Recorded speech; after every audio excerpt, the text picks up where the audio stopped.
Estamos de volta e o Corre de hoje começa informando você aí que tá ligadinho com a gente, você aí do Piauí, de Piracaruca, Piracaruca, e você também de Cordomba, na Argentina, você de Fortaleza, Ceará, que o dólar brasileiro hoje começa o dia a R$ 4,84, ou seja, para cada $1 americano, precisamos de R$ 4,84 de real brasileiro, ok?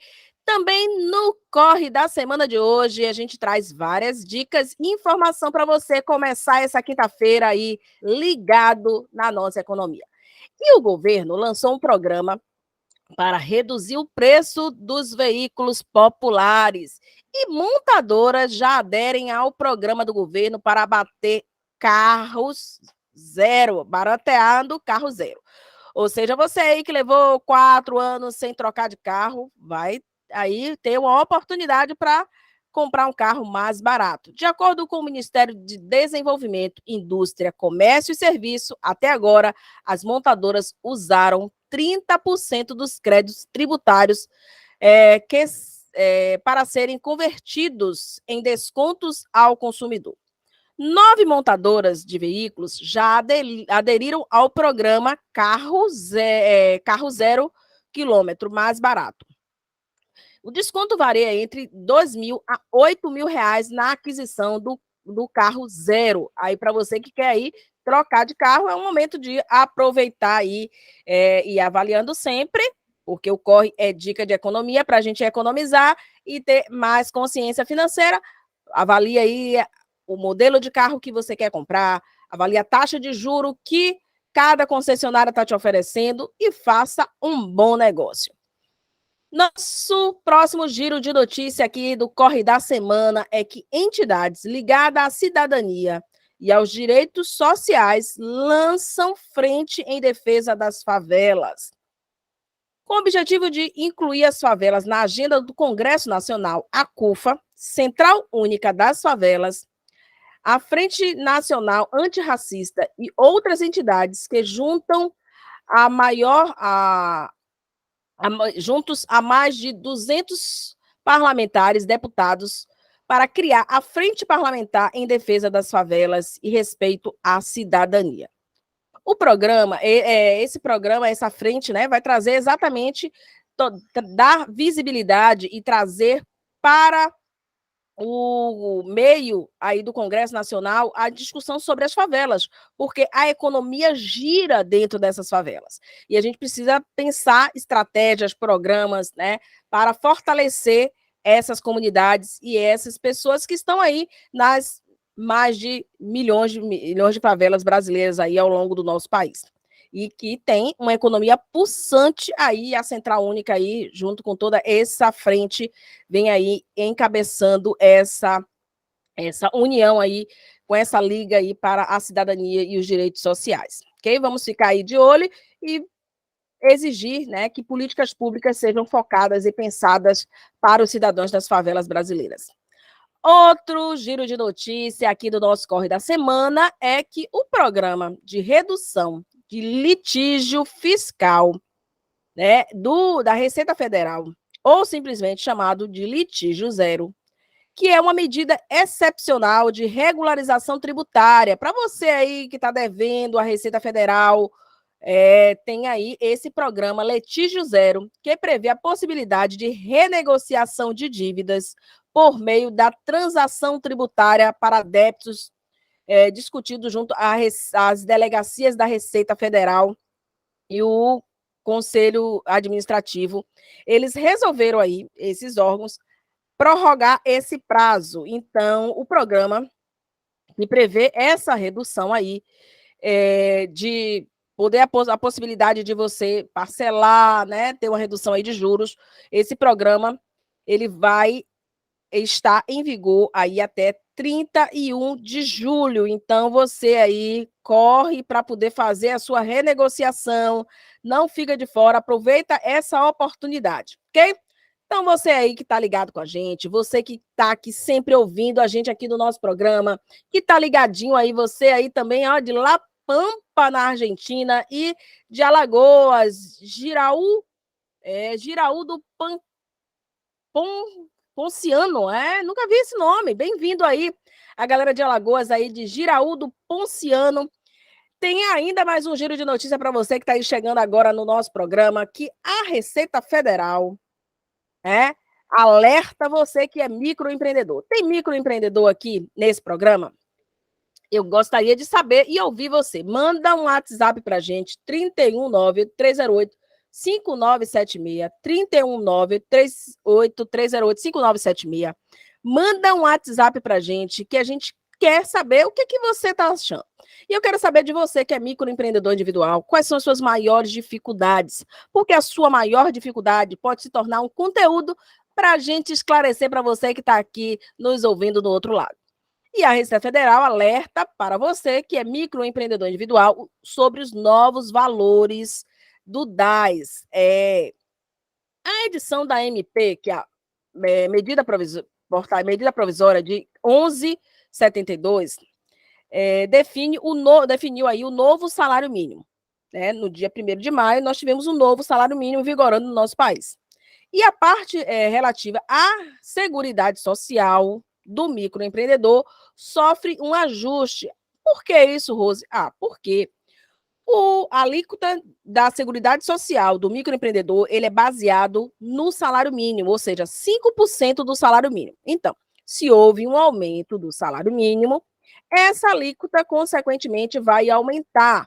E aí, a resolução do Comitê Gestor do Simples Nacional, número 140 de 2018, aí ela estabelece que essa alíquota é referente a 5% do salário mínimo. E aí já está embutido no valor que você paga ali o seu DAS-MEI, já está embutido o ISS para quem é de serviço e ICMS para quem é de comércio, ou os dois para quem tem atividade de serviço e comércio, ok? Também tem aí a alíquota para o MEI, que é da área de transporte, né? Que é o MEI transportador, que é o MEI aí, transportador autônomo de cargas. E aí eu vou falar aqui para você, toma nota direitinho, vai lá no seu portal do MEI, porque na hora que você for emitir o seu DAS, para você não tomar um susto. Vai dizer assim, tá errado. Não, é porque houve um aumento de salário. E a medida provisória que estabeleceu o aumento do salário mínimo, que passa a vigorar em nosso país, que é de R$ 1.320, que antes o seu DAS ele era R$ 67. Com o reajuste do salário mínimo, os valores serão os seguintes: para quem tem atividade econômica com ICMS, a alíquota é R$ 67. Para quem tem atividade econômica aí no MEI de ISS, a contribuição será de R$ 71. E para quem tem ambas, ICMS e ISS, que é comércio e serviço, vai passar a ser R$ 72. E quem é MEI transportador autônomo de cargas, esse valor da alíquota da Seguridade Social, ele é maior, ele não é de 5%, ele é de 12% do salário mínimo. Então, passa a pagar um DAS no valor de R$ 158,40, além aí desses valores aí que a gente percebe aí. Então, o período de arrecadação, ele é realizado pelo regime de competência, ou seja, esse valor é referente agora ao mês de junho, então você vai pagar a competência de maio em junho, né? O aumento de salário foi lá em maio, mas você só vai pagar esse aumento no seu DAS agora. Quando você for emitir o seu DAS, você já vai ver lá esses novos valores, ok? A partir desse mês. Então, fica ligadinho aí na hora que você for emitir o seu DAS. Gente, e uma dica para você que é microempreendedor: gerencia a sua vida financeira, não acumula DAS, porque o DAS, ele é essencial para a sua seguridade social. Porque você tem um MEI para as duas coisas. Tanto você pode emitir nota fiscal, prestar serviço para pessoa jurídica, para entes públicos, mas, principalmente, ali já está embutida a sua seguridade social. Vai que Deus o livre, né? Mas ninguém está não propício a isso. Ocorre um acidente, você desenvolvendo sua atividade de empreendedorismo. Então, você tem garantido ali, né, o auxílio-doença. Você engravidou, né? De repente, não foi uma gravidez planejada e estava lá empreendendo, estava no auge do seu empreendimento e aí engravidou. Você tem o auxílio, né, maternidade, a licença maternidade aí, você vai poder acessar ao auxílio do INSS. Você vai ter, quando chegar na sua idade, né, lá, já está mais cansado para trabalhar, para empreender. Então, você também vai poder se aposentar por idade. E também, se Deus o livre, né, acontecer algum imprevisto com você, você vai poder deixar aí a seguridade para os seus dependentes, se você vir a ocorrer um óbito fatal com você, vir a morrer, os seus filhos podem receber aí a pensão por morte aí, você sendo microempreendedor e estando com o seu DASMEI em dias. Então, corre lá, gera o seu boleto, paga em dias e tem aí todas essas garantias da Seguridade Social, ok? Tá gostando do nosso programa? Eu gostaria de ouvir você. Manda um WhatsApp para a gente, 319-8308-5976 ou 319-8359 8359-8976, certo? Manda um WhatsApp para a gente, que a gente gostaria muito de ouvir você, que está aí ligadinho com a gente, você aí que está chegando agora de La Pampa, na Argentina, você aqui que está com a gente aqui de Salvador, Bahia, minha terrinha natal, um forte abraço para todos vocês que estão aqui ligadinho e ligadinhas com a gente. Não saiam daí, que eu volto já já.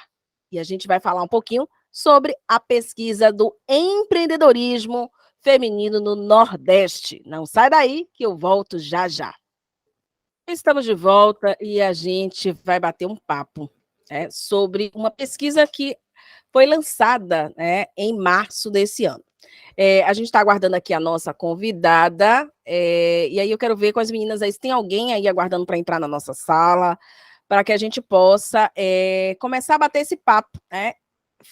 Houve uma pesquisa realizada, que foi lançada aqui no mês de março, pela Belabs, e a gente vai bater um pouquinho para conhecer um pouquinho do perfil das empreendedoras do Nordeste. Você que está aí nos ouvindo, é empreendedora, está aqui no Nordeste, manda um WhatsApp para a gente, falando qual é a sua maior dificuldade em empreender.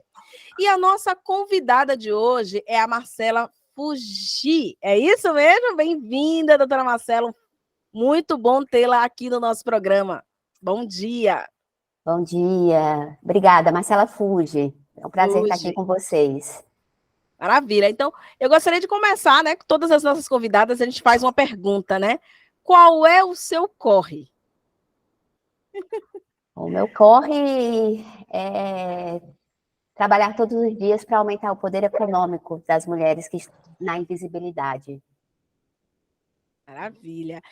E aí eu queria que você falasse um pouquinho da sua trajetória, né? Como é e o que é o Belab, falasse um pouquinho desta empreendedora, né? A Marcela Fugi.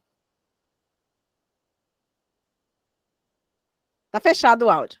Aí. Tá fechado o áudio. Abriu agora. Joia, obrigada. Você poderia repetir a pergunta? Meu cachorro estava latindo aqui, eu estava tentando resolver esse assunto, perdão. Tranquilo. Eu queria que a senhora falasse um pouquinho da empreendedora Marcela Fugi. Essa sua trajetória, que eu sei que é inspiradora, e o nosso objetivo é inspirar outras mulheres que estão nos ouvindo, e homens também, do Brasil e do mundo. A gente tem ouvintes aqui da Argentina, dos Estados Unidos, do Rio de Janeiro, do Nordeste, Paraíba, Salvador, todo mundo que quer conhecer um pouquinho da história desta empreendedora. É um prazer. Primeiro, não me chama de senhora. Eu costumo dizer, senhora está no céu. Se brincar, eu sou mais velha que você.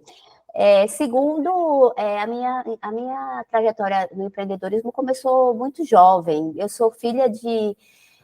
eu sou filha de comerciante mesmo, né? Assim, essa palavra empreender, empreendedorismo, ela é relativamente nova, né? Antigamente, quando você trabalhava no comércio, você tinha o seu próprio negócio, você dizia que era comerciante.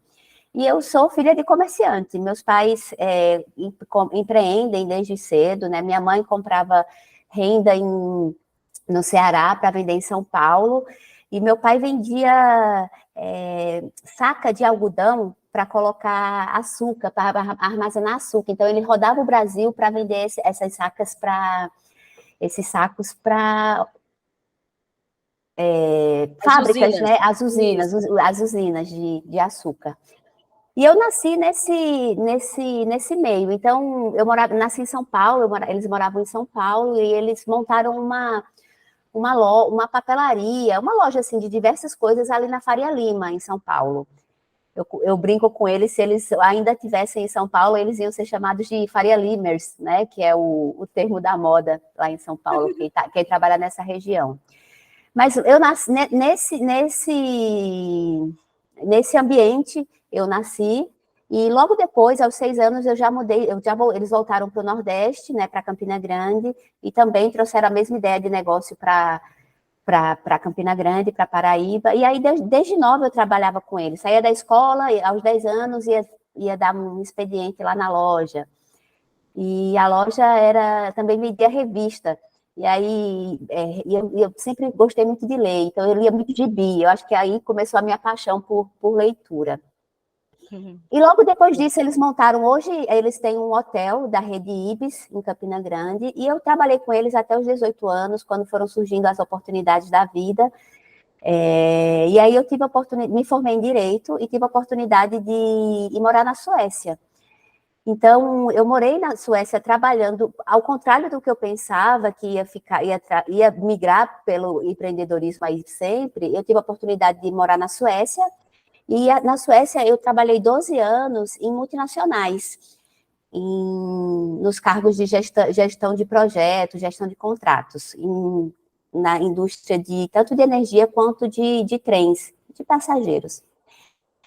E aí eu costumo dizer que 12 anos é muito tempo. A minha vida era muito boa lá, meus 2 filhos nasceram lá, eu casei, mas a vontade de voltar para o Brasil era mais forte. E aí a gente tomou essa decisão, eu pedi demissão e vim empreender aqui, e vim empreender na Paraíba. Eu escolhi João Pessoa. Desafiador, né?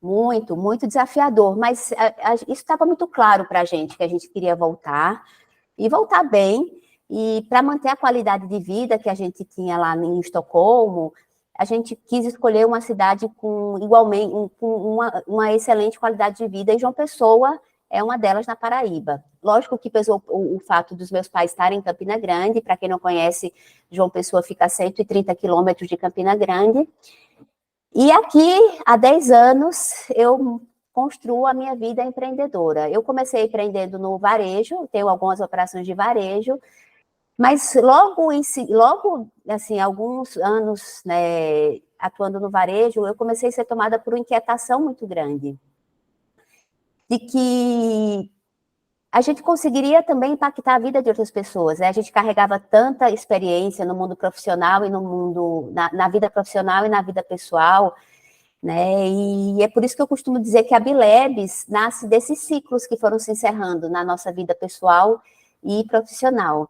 Então, eu cofundei a Bilebs juntamente com o Christian, que é meu sócio, mas também é meu esposo.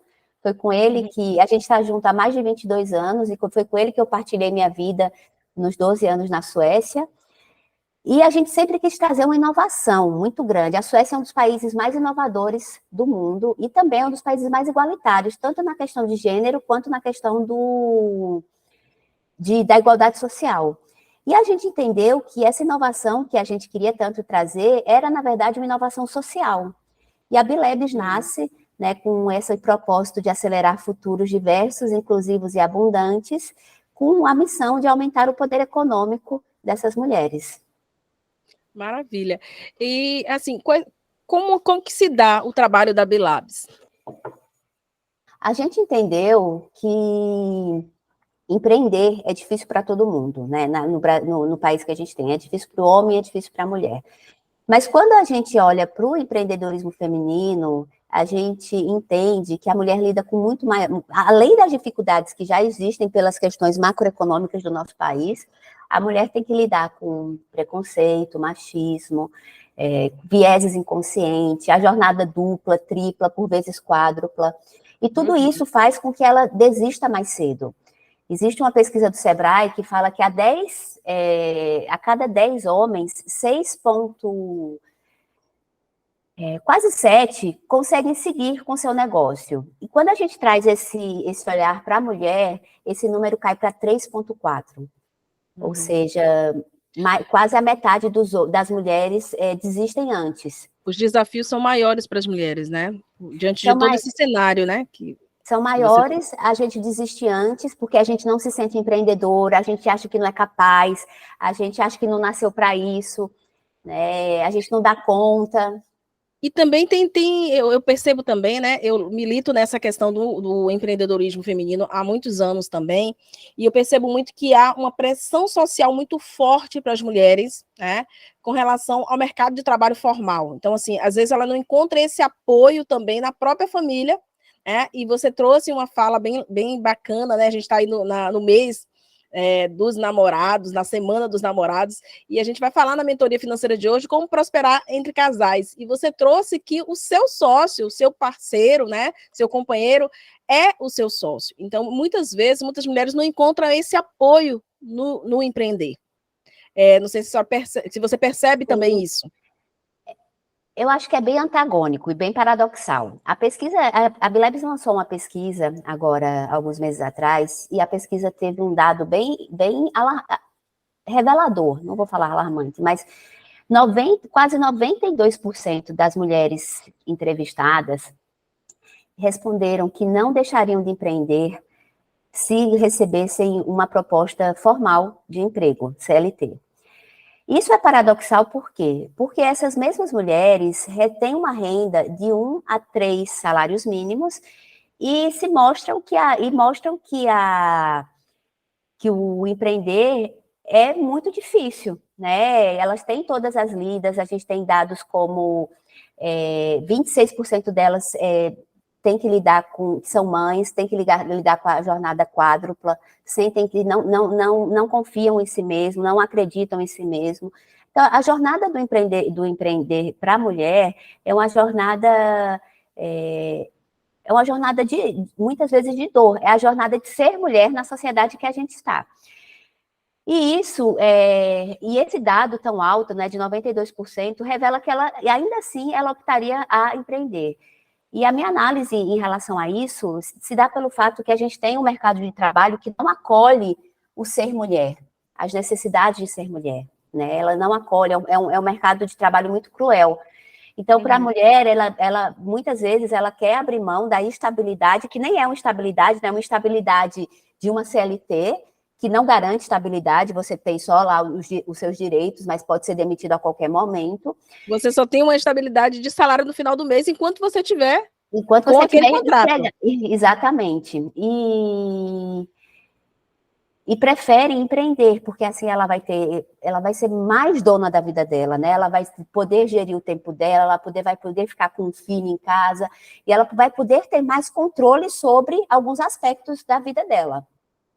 Então, ainda assim que o empreender é muito difícil, o fato de não receber apoio, como conectando aí para a tua pergunta, é muito real, principalmente das figuras masculinas da nossa vida. Então, do pai, do marido, do namorado, do filho, do sogro, são aquelas vozes, né, que falam, mas você não nasceu para isso, tem certeza que vai fazer isso? Mas você vai abrir mão do seu emprego, e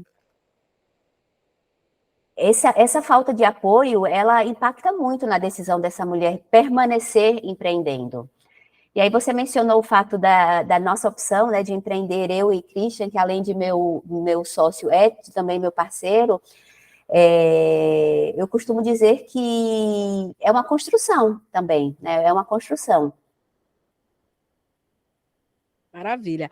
A gente vai dar um comercial e a gente volta já já. E eu queria que a gente aprofundasse um pouquinho sobre essa questão do empreendedorismo feminino no Nordeste e sobre a pesquisa. Não saiam daí que a gente volta já já, continuando esse papo com a Marcela Fugê. Estamos de volta aqui no nosso quadro Qual é o seu corre? Batendo papo com a Marcela Fiuge. Ela que é CEO aí da Belabs. E você que está aí nos ouvindo, né, que já está aqui há mais tempo, pôde ouvir a história inspiradora dela.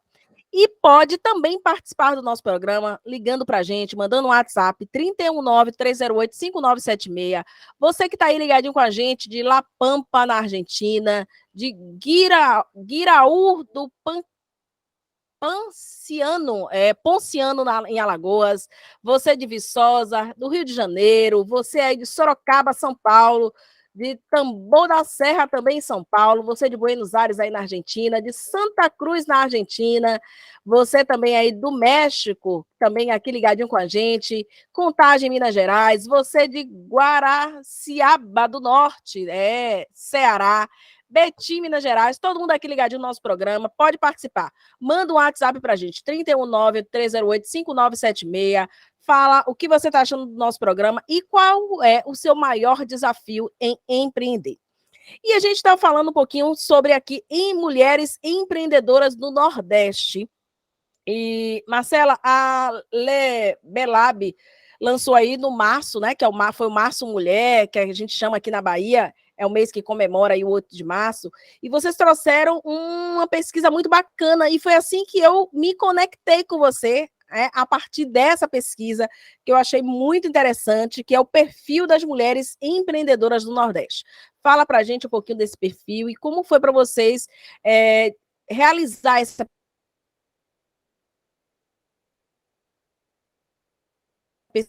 para vocês aí, se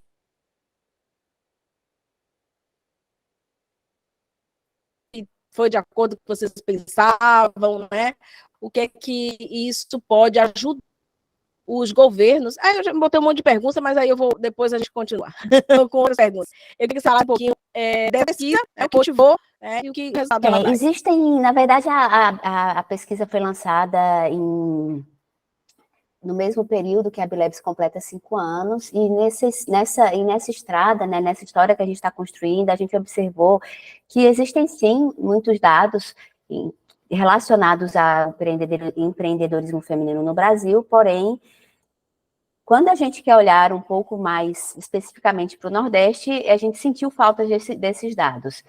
Né? Então, a pesquisa ela vem para que a gente possa estar contribuindo tanto com a iniciativa pública para a construção, tirando essas mulheres da invisibilidade, né, para que a política pública possa construir baseado em cima de dados, e também para a iniciativa privada, para que a gente consiga, de fato, fazer com que essas mulheres, o que essas mulheres estão fazendo, o que está acontecendo com essas mulheres, né, empreendedoras no Nordeste. O principal motivo foi esse. A pesquisa, ela traz alguns destaques, né? Então, o primeiro deles é que, apesar da escolaridade alta, maior parte dessas mulheres tem renda de até salários mínimos, até 3 salários mínimos. Ou seja, essa mulher, ela se capacita muito, mas ela, de fato, não consegue, apesar da capacitação, aumentar a renda dela. E um dado muito alarmante é que das que recebem até um salário mínimo, 82% são negras, mulheres pretas. Então, a gente enxerga aqui que se o empreender já é muito cruel para a mulher no Brasil, é mais cruel ainda para as mulheres pretas. Né? E isso é um assunto muito sério, a gente tem que cuidar, tem que olhar isso com muito cuidado. O terceiro destaque é que mais da metade das empreendedoras do Nordeste tem medo de fracassar, né? Então, esse viés inconsciente que eu falei no começo, né, que a gente não se sente empreendedora e que a gente vai fracassar, então é essa vozinha que fica no nosso interior, que a gente costuma dizer, na nossa cabeça, que a gente costuma chamar de vozes, sensor interior. Então, a gente trabalha muito isso no nosso programa. Um outro destaque é que quase metade delas não acredita que a questão de gênero influencia o empreender dela. Então, a gente nota que só depois de uma jornada de muito autoconhecimento, ela vai entender todos os vieses e preconceito que essa mulher passa. E quando a gente faz um recorte de raça, a gente vê que a mulher preta ela tem muito mais consciência do preconceito que ela enfrenta, não apenas por ser preta, mas por ser mulher também. empreendedorismo feminino no Nordeste, né? E a gente estava falando, né, antes da gente ter esse comercial aqui, exatamente sobre essa dificuldade das mulheres negras em empreenderem. Né? Queria que a gente pudesse voltar desse ponto, né, e os dados aí da pesquisa. Se a realidade da mulher para empreender ela é difícil, para a mulher preta ela é ainda mais cruel, né? Apesar da alta escolaridade, como eu mencionei, das que recebem apenas um salário mínimo, até um salário mínimo, 82% delas são pretas, né? Quando a gente olha para as mulheres brancas, esse percentual cai drasticamente para 18,25%. Né?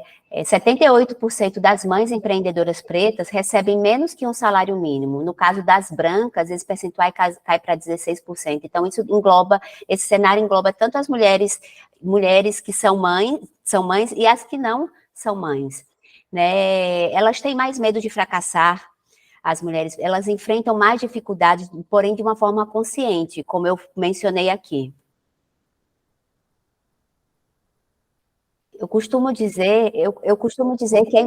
Sim. Perdão. Eu costumo dizer que é impossível você entender o empreendedorismo feminino sem entender o contexto que essa mulher está inserida na sociedade. Né? Então, quando você olha no contexto social e você faz esse recorte racial, a mulher preta ela é sempre mais prejudicada. Por vários fatores, né?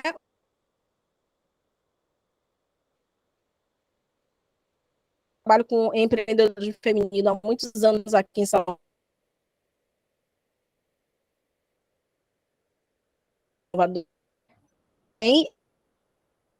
Muito grande de mulheres negras, né? A Salvador é a terceira maior cidade fora da África de afrodescendentes negros, e o empreendedorismo das mulheres negras aqui a gente diz que é um empreendedorismo mais sofrido, né? Porque primeiro que eu digo que as pesquisas revelam, as mulheres pretas foram as primeiras empreendedoras desse país, porque foram as que colocaram o quitute na cabeça, que foram lavar roupa de ganho e comprar a alforria dos seus, mas é um empreendedorismo ainda hoje muito por necessidade.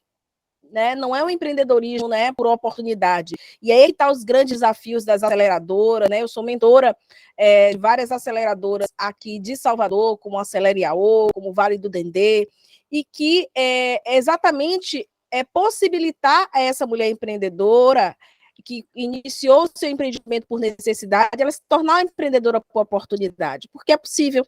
Né? E essa pesquisa ela traz um pouco desse olhar, né? Queria que você falasse um pouquinho desse olhar dessa mulher empreendedora aí, né? Que a gente está. Como é que foi a pesquisa? Ela pegou várias cidades ou ela pegou aí a Paraíba? Como é que foi esse escutar dessa empreendedora? Nós lançamos a pesquisa para todos os estados do Nordeste, porém, estados com representatividade para que desse credibilidade à pesquisa foram 5. Então, Paraíba, Paraíba, Ceará, Alagoas e Pernambuco. Maravilha.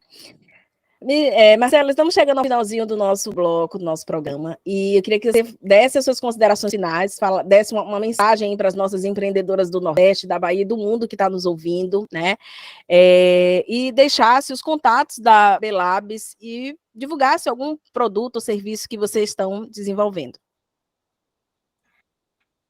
Queria agradecer pelo convite, um prazer estar aqui com você, Rose, conhecer o trabalho que vocês têm realizado, é de mulheres inspiradoras como você, que a gente precisa para a gente conseguir a tão almejada igualdade de gênero, a gente caminha a passos lentos para isso, então a gente precisa, sim, de trabalhos como o que você vem realizando. Queria dizer para as empreendedoras que estão nos escutando que elas não estão sozinhas, que a jornada do empreendedorismo é uma jornada muito solitária, mas uma das ferramentas mais poderosas que nós mulheres, muitas de nós mulheres não temos consciências, é a sororidade, que é a união entre nós mulheres. Então, saibam disso, né, e se ajudem, levantem umas às outras, ajudem umas às outras, isso é muito poderoso.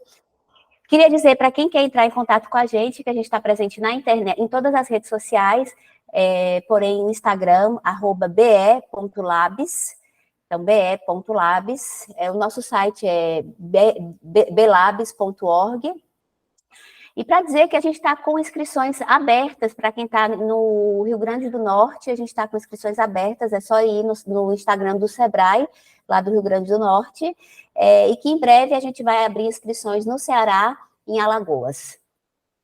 Maravilha, espero que comece a abrir também aqui em Salvador, Bahia. A gente já trabalhou muito aí, mas a gente faz turmas universitárias aí, Rose, mas em breve Legal. estaremos de volta. Pronto, quando estiver por aqui, me avisa. Muito Aviso obrigada, sim. Marcela. Seja muito Obrigada a bem-vinda. você. Querendo retornar, as portas da rádio, do programa estão abertas para você, tá bom? Forte abraço. Fica com Deus. Obrigada, Rose. Até mais. Muito obrigada. Tchau, tchau. Bom dia a Beijo, tchau, todos. tchau.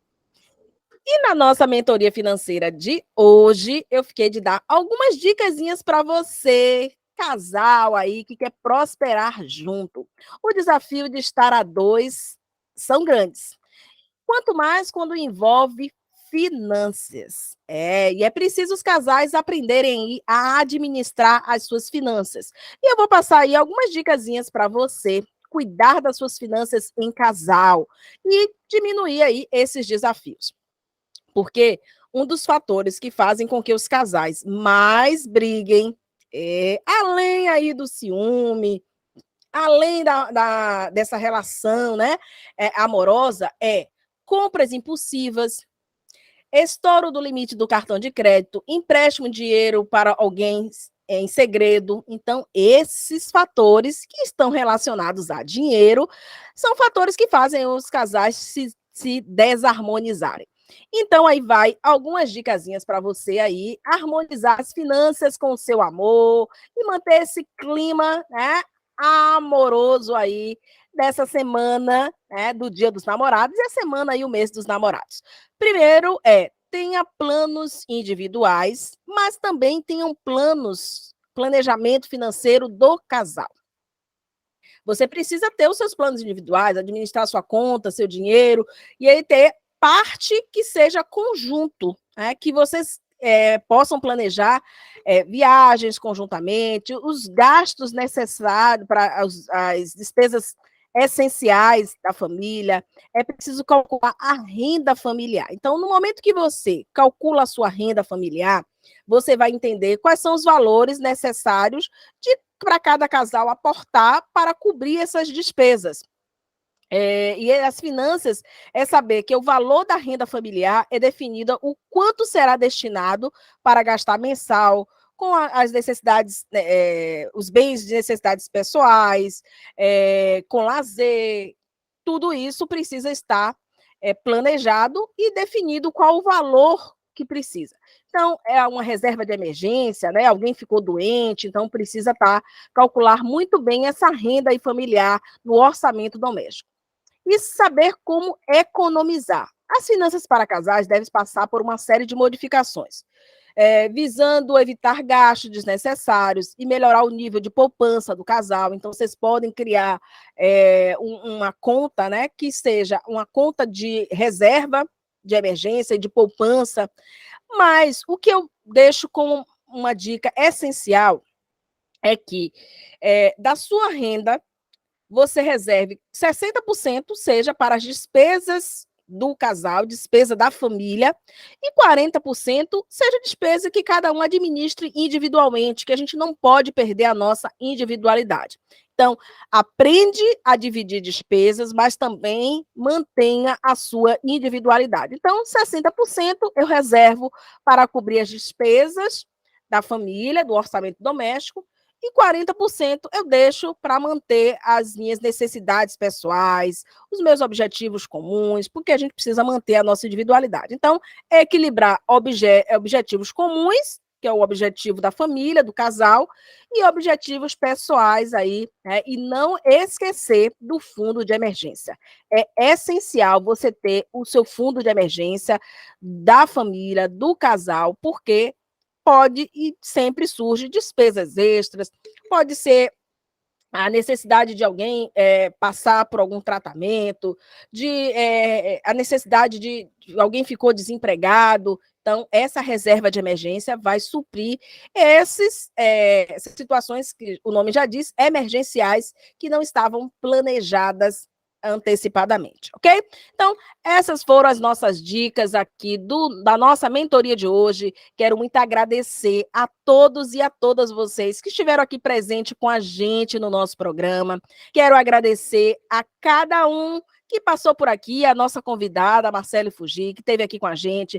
Vai lá, busca aí mais informações sobre a Lab, tem essa pesquisa maravilhosa. Quem quiser conhecer a pesquisa, lá no Instagram delas, tem um link que você pode baixar a pesquisa. E é maravilhosa a pesquisa. Traz dados fantásticos que você pode aí ter no seu dia a dia, porque a gente pode se antecipar a alguns problemas